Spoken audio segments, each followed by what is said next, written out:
Welcome back to the Real News Network. I'm Paul Jay in Baltimore. We're continuing our discussion in light of the 80th anniversary of the inauguration of Franklin Delano Roosevelt. And what does the New Deal mean for today?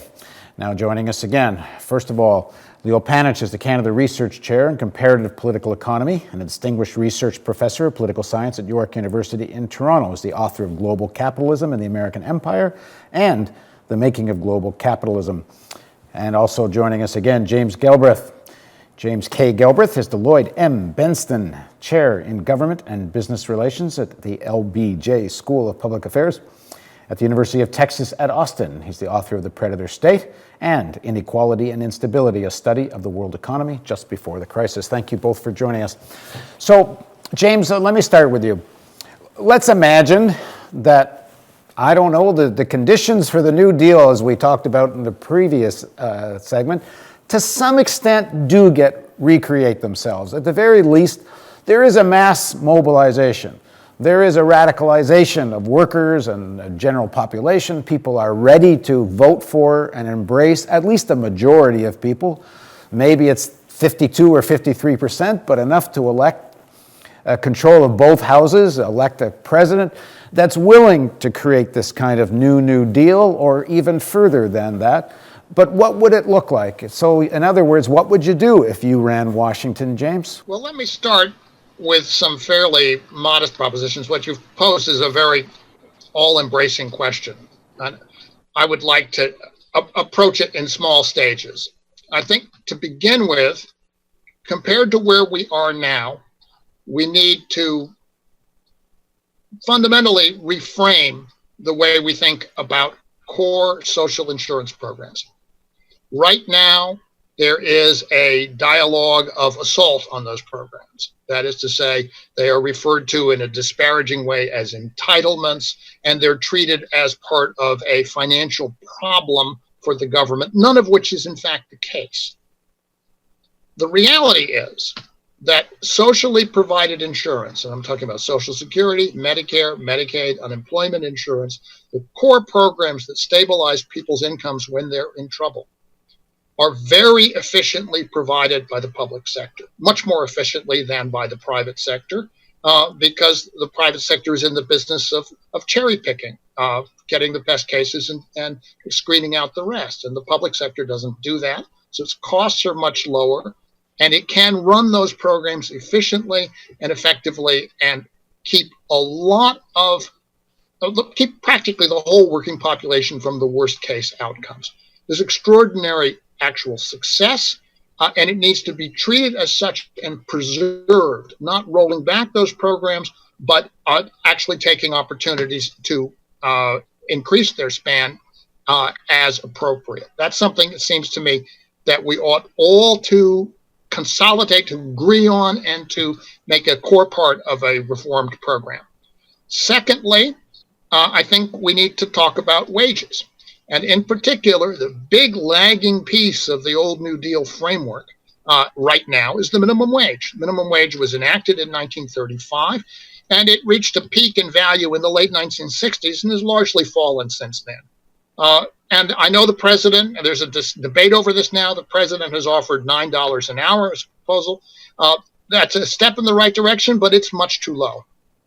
We ought to be talking about a minimum wage on the order of $12 an hour. And this would very greatly change the conditions of work at the low end of the labor force.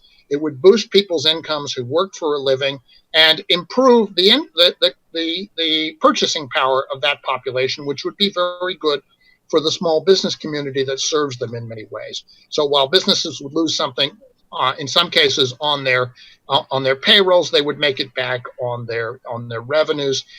This has actually been tried in other countries, in the UK most recently, and it basically become non-controversial where it's applied, but it still engages an enormous amount of conservative resistance. And that's something that we ought to tackle because, in fact, increasing the minimum wage is a very popular idea. And it's a very popular idea because it's a very sensible idea. Okay, third area where we need to change our thinking has to do with the notion of the role of regulation of the economy. The basic reality of our economy is that very little of it would exist without an underpinning of federal regulation. And we are going to see the effects of cutting back on that as the sequestration process now underway unfolds. We're going to see, for example, we're going to realize that every meat plant in the country has a federal inspector. And if the meat is not inspected, it will not be delivered and it will not be on the shelves. And that kind of thing is going to percolate through into people's consciousness. And it seems to me that a progressive program can take advantage of this moment to teach the importance of having effective autonomous regulation in a whole spectrum from the mechanical equipment, transportation, air traffic control, and finance. And that strikes me as being a kind of comprehensive learning opportunity that we now have.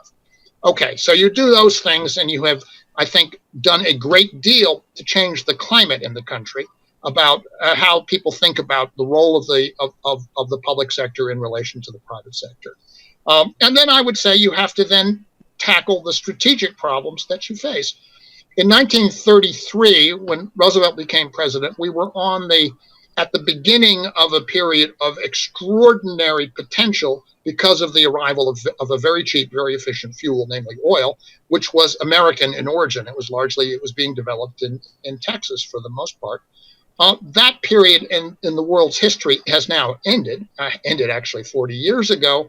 We're now having to face firmly the consequences of not being having a thoroughly reliable, low-cost energy supply, and we need to disabuse ourselves of the idea that we're necessarily going to get this from natural gas. So we need to cope with that change in our circumstances, and that requires thinking through how we live our lives and building institutions that enable us to live them well within that constraint. And also, I say again, that is closely related to the problem of climate change, which we obviously need to deal with, not for our own sakes. I think both Leo and I, and perhaps even you, Paul, although you're very young, will be gone before this becomes a catastrophe, but our children and our grandchildren will be around. And we need to act so as to ensure that they don't face truly grim scenarios that are out there and that are truly probably the most frightening and let's say daunting challenges that we face. So we need to pick up on the problems that we have. And these include unemployment and foreclosures and the debt structure of American households, and in Europe, a completely dysfunctional system of European finance and governance, a great many things. But we need to take, let's say, and continue with the institutions that the New Deal gave us that continue to function well for us, and then think about the problems that we actually face rather than allowing ourselves to be detoured and distracted by people raising all kinds of phony issues, including this whole question of the public deficit and the national debt, which is essentially, from an economic point of view, a bit of propaganda, inconsequential in the real world. Right. Okay, a long time since I've been called very young. Anyway, Leo, your vision. So you just got elected president of the United States. You at least have 53% public support. You control both houses.